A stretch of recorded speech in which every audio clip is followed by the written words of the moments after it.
ಹೇ guys, welcome back.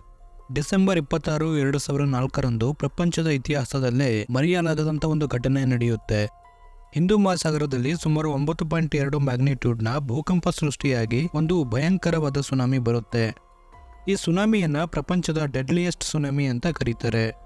ಯಾಕೆಂದರೆ Indonesia, Thailand, Sri Lanka ಮತ್ತು ಭಾರತ ಸೇರಿದಂತೆ ಸುಮಾರು 2 ಲಕ್ಷಕ್ಕೂ ಹೆಚ್ಚು ಜನ ತಮ್ಮ ಪ್ರಾಣವನ್ನು ಕಳ್ಕೊಂಡಿರ್ತಾರೆ. ಇದೆಲ್ಲ ಯಾಕೆ ಹೇಳ್ತಾ ಇದ್ದೀನಿ ಅಂದರೆ, ಈ ಘಟನೆ ಆಧಾರಿತವಾದಂಥ ಒಂದು ಸರ್ವೈವಲ್ ಥ್ರಿಲ್ಲರ್ ಮೂವಿನ ಇವತ್ತು ನಾವು ನೋಡ್ತಾ ಇದ್ದೀವಿ. ಈ ಮೂವಿ ಕತೆ ಏನಂದರೆ, ಒಂದು ಫ್ಯಾಮಿಲಿ ಕ್ರಿಸ್ಮಸ್ ಹಾಲಿಡೇಗೆ ಅಂತ ಥೈಲ್ಯಾಂಡ್ಗೆ ಬರ್ತಾರೆ. ಆದರೆ ಸುನಾಮಿ ಬಂದಿರೋದ್ರಿಂದ ಎಲ್ಲ ಫ್ಯಾಮಿಲಿ ಮೆಂಬರ್ಸು ಒಂದೊಂದು ಕಡೆ ಹರ್ಕೊಂಡು ಹೋಗ್ತಾರೆ. ನಂತರ ಈ ಫ್ಯಾಮಿಲಿ ಮೆಂಬರ್ ಜೊತೆ ಏನಾಯಿತು, ಯಾರೆಲ್ಲ ಸರ್ವೈವ್ ಆದವರೆಲ್ಲರೂ ಮತ್ತೆ ರಿಯೂನಿಟ್ ಆಗ್ತಾರ ಅನ್ನೋದೇ ಈ ಮೂವಿ ಕತೆ. 2012ರಲ್ಲಿ ರಿಲೀಸ್ ಆದ ಥ್ರಿಲ್ಲರ್ ಮತ್ತು ಅಡ್ವೆಂಚರ್ಗಳಿಂದ ತುಂಬಿದಂಥ ಈ ಮೂವಿ ಹೆಸರು ದ ಇಂಪಾಸಿಬಲ್ ಅಂತ. ಇನ್ನೂ ನೀವು ನಮ್ಮ ಚಾನಲ್ಗೆ ಸಬ್ಸ್ಕ್ರೈಬ್ ಮಾಡಿಲ್ಲ ಅಂದರೆ ಸಬ್ಸ್ಕ್ರೈಬ್ ಮಾಡ್ಕೊಳ್ಳಿ, ಬಿಕಾಸ್ ಇಟ್ಸ್ ಸೊ ಜಾಸ್ತಿ ಟೈಮ್ ವೇಸ್ಟ್ ಮಾಡದೆ ಈ ಅಡ್ವೆಂಚರಸ್ ಮೂವಿನ ಶುರು ಮಾಡೋಣ.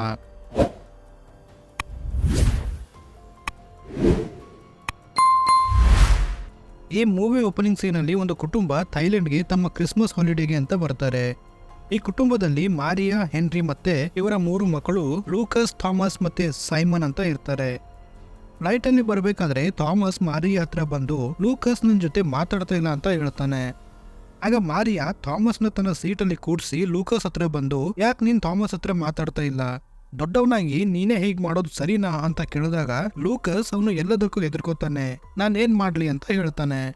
ಫ್ಲೈಟ್ ಲ್ಯಾಂಡ್ ಆಗಿ ಫುಕೆಟ್ ಅಲ್ಲಿ ಒಂದು ಬೀಚ್ ರೆಸಾರ್ಟ್ ಅಲ್ಲಿ ಸ್ಟೇ ಮಾಡ್ತಾರೆ. ಅಂದ್ರೆ ಇವರ ರೆಸಾರ್ಟ್ ಒಂದು ಸಮುದ್ರದ ತುದಿ ಹತ್ರ ಇರುತ್ತೆ. ಈ ಒಂದು ದೃಶ್ಯ ನೋಡೋಕೆ ತುಂಬಾನೇ ಚೆನ್ನಾಗಿರುತ್ತೆ. ಮಾರಿಯಾ, ಹೆನ್ರಿ ಮತ್ತೆ ಈ 3 ಮಕ್ಕಳು ತಮ್ಮ ಹಾಲಿಡೇನ ಎಂಜಾಯ್ ಮಾಡ್ತಾ ಇರ್ತಾರೆ. ಕ್ರಿಸ್ಮಸ್ ಈವ್ನಿಂಗ್ ಇರೋದ್ರಿಂದ ಎಲ್ಲರೂ ಹೊರಗಡೆ ಬಂದು ಡಿನ್ನರ್ ಮಾಡ್ತಾ ಇರ್ತಾರೆ. ರಾತ್ರಿ 12 ಗಂಟೆ ಆಗ್ತಿದ್ದಂಗೆ ಎಲ್ಲರೂ ಲ್ಯಾಂಟರ್ನ್ ಮೇಲೆ ಹಾರಿಸಿ ಸೆಲೆಬ್ರೇಟ್ ಮಾಡ್ತಾರೆ. ಬೆಳಿಗ್ಗೆ ಆದ್ಮೇಲೆ ಮಾರಿಯಾ ಮತ್ತೆ ಹೆನ್ರಿ ತಮ್ಮ ಮಕ್ಕಳಿಗೆ ಅಂತ ಕೆಲವು ಗಿಫ್ಟ್ಸ್ಗಳನ್ನ ಕೊಟ್ಟು ಖುಷಿ ಪಡ್ತಾರೆ. ನಂತರ ಇವರೆಲ್ಲ ಒಂದು ಬೀಚಲ್ಲಿ ಎಂಜಾಯ್ ಮಾಡ್ತಾ ಇರ್ತಾರೆ. ಹೀಗೆ ಈ ದಿನ ಕೂಡ ಮುಗ್ದೋಗುತ್ತೆ. ಮರುದಿನ ಹೆನ್ರಿ ತನ್ನ 3 ಮಕ್ಕಳ ಜೊತೆ ಒಂದು ಸ್ವಿಮ್ಮಿಂಗ್ ಪೂಲ್ ಅಲ್ಲಿ ಆಟ ಆಡ್ತಾ ಇರ್ತಾರೆ. ಈ ದಿನ ಇವರು ತಮ್ಮ ದೇಶಕ್ಕೆ ವಾಪಸ್ ಹೋಗ್ಬೇಕಾಗಿರೋ ದಿನ. ಸಡನ್ ಆಗಿ ಇವರಿದ್ದಂಥ ರೆಸಾರ್ಟ್ನ ವಾತಾವರಣ ಸ್ತಬ್ಧವಾಗ್ಬಿಡುತ್ತೆ. ಆಗ ಮಾರಿಯಾ ಕೆಲವು ತೆಂಗಿನ ಮರಗಳನ್ನ ಬೀಳೋದು ನೋಡ್ತಿದ್ದಂಗೆ ಒಂದು ದೊಡ್ಡ ಅಲೆ ಬಂದು ಇಡೀ ರೆಸಾರ್ಟ್ ಅನ್ನೇ ಧ್ವಂಸ ಮಾಡುತ್ತೆ.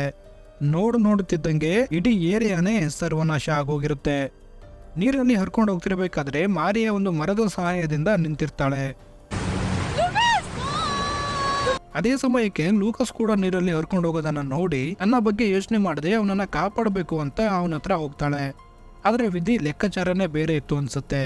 ಏಕೆಂದ್ರೆ ಅದೇ ಸಮಯಕ್ಕೆ ಮತ್ತೊಂದು ದೊಡ್ಡ ಅಲೆ ಬಂದು ಇವರನ್ನ ಎಳ್ಕೊಂಡು ಹೋಗ್ತಾ ಇರುತ್ತೆ.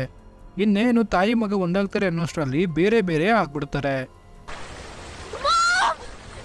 ಆದ್ರೆ ಲೂಕಸ್ ಒಂದು ಮರವನ್ನ ಹಿಡ್ಕೊಂಡು ತನ್ನ ತಾಯಿಯನ್ನ ಕೂಗ್ತಾ ಇರ್ತಾನೆ. ಆಗ ಮಾರಿಯಾ ಕೂಡ ನೀರಲ್ಲಿ ಹರ್ಕೊಂಡು ಹೋಗ್ಬೇಕಾದ್ರೆ ಲೂಕಸ್ನ ಕೂಗು ಕೇಳಿ ಅವನ ಹತ್ರ ಬರೋಕೆ ಪ್ರಯತ್ನ ಮಾಡ್ತಾಳೆ. ನಂತರ ಇಬ್ರು ಒಬ್ರನ್ನೊಬ್ರು ಹಿಡ್ಕೊಂಡು ಒಂದು ಬಿದ್ದಂತ ಮರವನ್ನ ಹಿಡ್ಕೊಂಡು ಆ ಪ್ರವಾಹದ ಮಧ್ಯೆ ನಿಲ್ತಾರೆ. ಪ್ರವಾಹ ಸ್ವಲ್ಪ ಕಮ್ಮಿ ಆದ್ಮೇಲೆ ಇಬ್ರು ನೀರಿಂದ ಎತ್ತರ ಇರುವಂತ ಜಾಗವನ್ನ ಹುಡ್ಕೊಂಡು ಹೋಗ್ಬೇಕಾದ್ರೆ ಲೂಕಸ್ ತನ್ನ ತಾಯಿ ಕಾಲನ್ನ ನೋಡಿ ಶಾಕ್ ಆಗ್ತಾನೆ.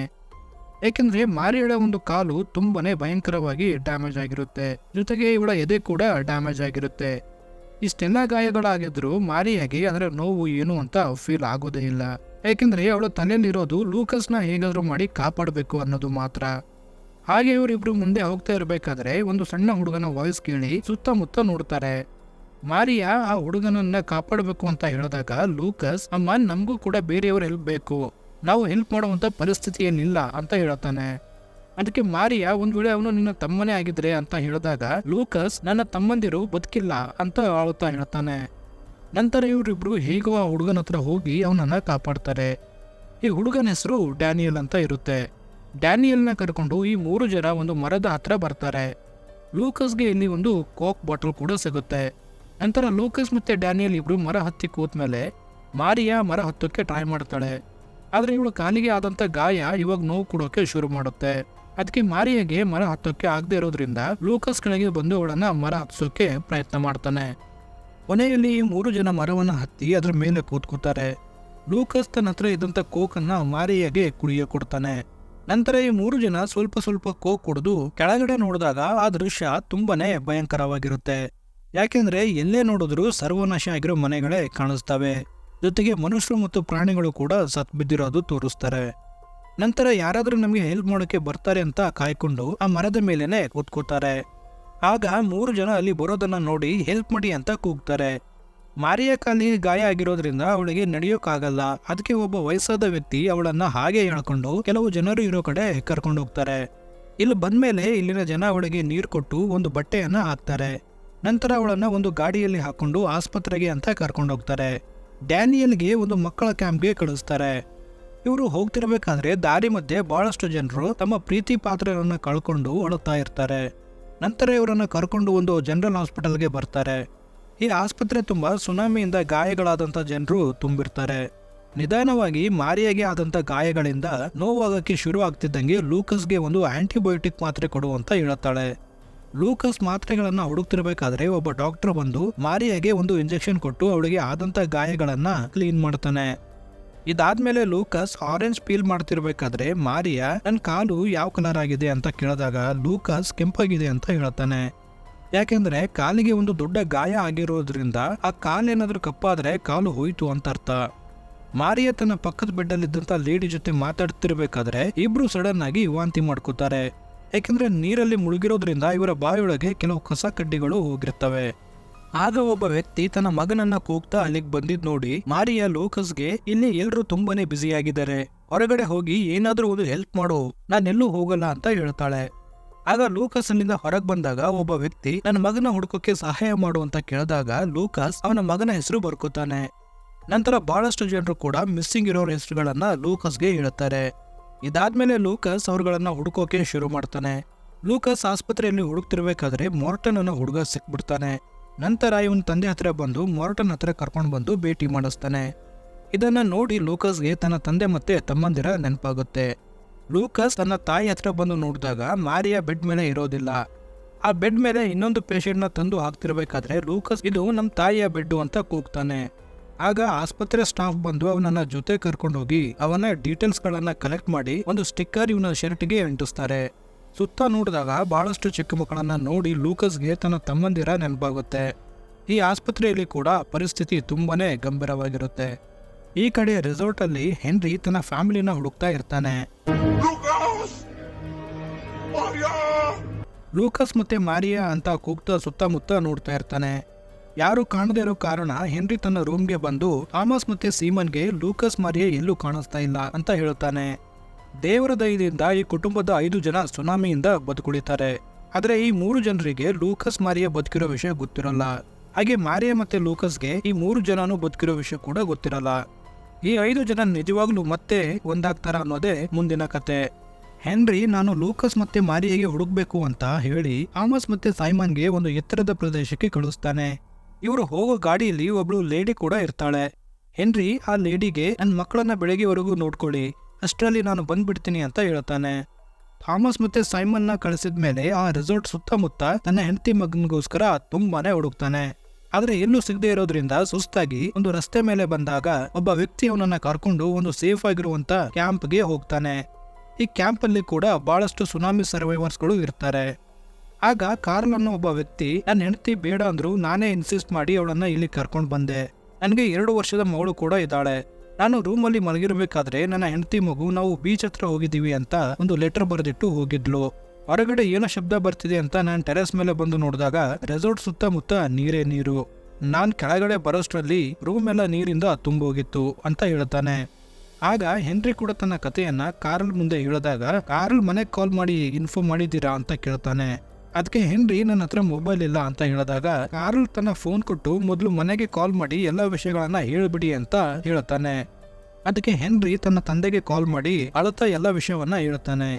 ಈ ಕಡೆ ಲೂಕಸ್ ಒಂಟಿಯಾಗಿ ಕೂತಿರ್ಬೇಕಾದ್ರೆ ಕೇರ್ ಗಿವರ್ ಬಂದು ಅವನನ್ನ ಒಂದು ರೂಮ್ಗೆ ಕರ್ಕೊಂಡೋಗಿ ಕೆಲವು ವೇರಿಯೇಬಲ್ಸ್ ಗಳನ್ನ ತೋರಿಸಿ ಇವುಗಳನ್ನ ಗುರ್ತಿಡಿಯೋಕ್ಕಾಗುತ್ತಾ ಅಂತ ಕೇಳ್ತಾರೆ. ಲೂಕಸ್ ಆ ಎಲ್ಲ ವೇರಿಯೇಬಲ್ಸ್ ಗಳನ್ನ ನೋಡಿ ನನ್ಗೇನು ಗೊತ್ತಾಗ್ತಾ ಇಲ್ಲ ಅಂತ ಹೇಳ್ತಾನೆ. ನಂತರ ಲೂಕಸ್ನ ಕರ್ಕೊಂಡು ಮಾರಿಯಾ ಇರೋ ವಾರ್ಡ್ಗೆ ಹೋಗ್ತಾರೆ. ಇಲ್ಲಿ ಮಾರಿಯಾಳ ಎದೆಗೆ ಆದಂತ ಗಾಯಗಳನ್ನ ಸರ್ಜರಿ ಮಾಡೋಕೆ ಅಂತ ಕರ್ಕೊಂಡು ಹೋಗಿರ್ತಾರೆ. ಆದ್ರೆ ಆ ಸರ್ಜರಿ ರಿಪೋರ್ಟ್ ಎಕ್ಸ್ಚೇಂಜ್ ಆಗಿರೋದ್ರಿಂದ ಲೂಕಸ್ಗೆ ಈ ಬಗ್ಗೆ ಹೇಳಿರೋದಿಲ್ಲ. ಜೊತೆಗೆ ಕೇರ್ ಗಿವರ್ ಇವರ ಕಾಲ್ಗೂ ಆದಷ್ಟು ಬೇಗ ಸರ್ಜರಿ ಮಾಡಬೇಕು. ಆದ್ರೆ ತುಂಬಾ ರಕ್ತ ಹೋಗಿರೋದ್ರಿಂದ ಇವರು ವೀಕ್ ಆಗಿದ್ದಾರೆ. ರಿಕವರಿ ಆದ ತಕ್ಷಣ ಇವರ ಲೆಗ್ ಸರ್ಜರಿ ಮಾಡ್ತೀವಿ ಅಂತ ಹೇಳ್ತಾರೆ. ಈ ಕಡೆ ಹೆನ್ರಿ ಮತ್ತೆ ಕಾರ್ಲ್ ಡೆಡ್ ಬಾಡಿಗಳ ಮಧ್ಯೆ ತಮ್ಮ ಹೆಂಡತಿ ಮಕ್ಕಳನ್ನ ಹುಡುಕ್ತಾ ಇರ್ತಾರೆ. ಅಲ್ಲಿ ಸಿಗದೆ ಇರೋ ಕಾರಣ ಒಂದು ಆಸ್ಪತ್ರೆಗೆ ಬಂದು ಹಚ್ಚಿರೋ ಲಿಸ್ಟ್ ಗಳನ್ನ ನೋಡ್ತಿರ್ಬೇಕಾದ್ರೆ ಹೆನ್ರಿ ಆ ಲೇಡಿನ ನೋಡಿ ನನ್ನ ಮಕ್ಕಳು ಎಲ್ಲಿ ಅಂತ ಕೇಳುತ್ತಾನೆ.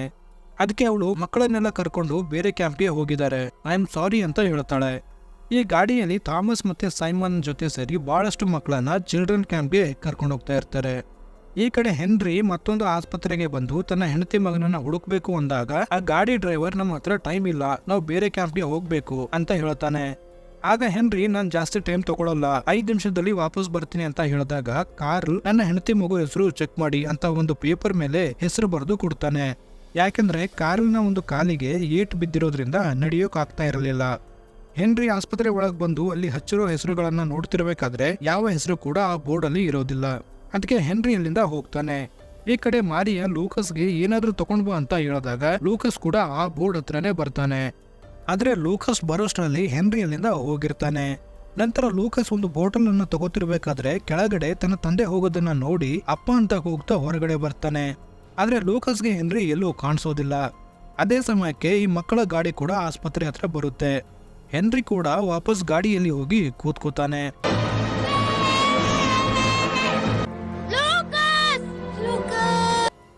ಆದ್ರೆ ಲೂಕಸ್ ಜೋರಾಗಿ ಅಪ್ಪ ಅಂತ ಕೂಗಿದಾಗ ಥಾಮಸ್ ಮತ್ತೆ ಸೈಮನ್ ಆ ವಾಯ್ಸ್ ಕೇಳಿ ಖುಷಿಯಿಂದ ಲೂಕಸ್ ಹತ್ರ ಓಡ್ ಬರ್ತಾರೆ.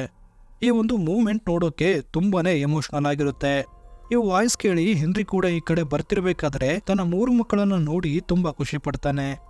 ಈ ಒಂದು ದೃಶ್ಯ ನೋಡಿ ಕಾರ್ಲ್ ನಾವೇನು ವೇಟ್ ಮಾಡೋ ಅವಶ್ಯಕತೆ ಇಲ್ಲ, ಮುಂದೆ ಹೋಗೋಣ ಅಂತ ಡ್ರೈವರ್ಗೆ ಹೇಳ್ತಾನೆ. ನಂತರ ಈ 4 ಜನ ಮಾರಿಯಾ ಹತ್ರ ಬರ್ತಾರೆ. ಆಗ ಮಾರಿಯಾಗೆ ತನ್ನ ಕುಟುಂಬ ಬದುಕಿರೋ ಖುಷಿ ಒಂದ್ ಕಡೆ ಆದ್ರೆ ಅವಳು ಬದುಕಲ್ಲ ಅನ್ನೋ ದುಃಖ ಇನ್ನೊಂದು ಕಡೆ. ಯಾಕೆಂದ್ರೆ ಮಾರಿಯಾಳ ರಕ್ತ ಹೋಗಿರೋದ್ರಿಂದ ಅವಳು ತುಂಬಾನೇ ವೀಕ್ ಆಗಿರ್ತಾಳೆ. ಆಗ ಕೇರ್ ಗಿವರ್ ಮತ್ತೆ ಡಾಕ್ಟರ್ ಬಂದು ಅವಳನ್ನ ಇಮಿಡಿಯೇಟ್ ಆಗಿ ಸರ್ಜರಿ ಮಾಡಬೇಕು ಅಂತ ಕರ್ಕೊಂಡು ಹೋಗ್ತಾರೆ.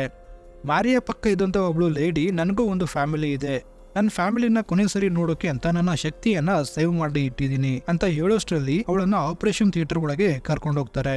ನಂತರ ಮಾರಿಯಾಗೆ ಓಟಿ ಒಳಗೆ ಕರ್ಕೊಂಡು ಹೋದಾಗ ಮಾರಿಯಾ ಡಾಕ್ಟರ್ಗೆ ನನಗ್ ಸಾಯೋಕ್ ಇಷ್ಟ ಇಲ್ಲ, ನನ್ನ ಕುಟುಂಬ ನನಗ್ ಸಿಕ್ಕಿದೆ ಅಂತ ಹೇಳಿದಾಗ ಡಾಕ್ಟರ್ ಭಯ ಪಟ್ಕೋಬೇಡ, ನಿನ್ ಲೈಫಲ್ಲಿ ಆದಂತ ಒಂದು ಒಳ್ಳೆ ಮೂಮೆಂಟ್ ಅನ್ನ ರಿವೈಂಡ್ ಮಾಡ್ತಾ ಇರು ಅಂತ ಹೇಳ್ತಾರೆ.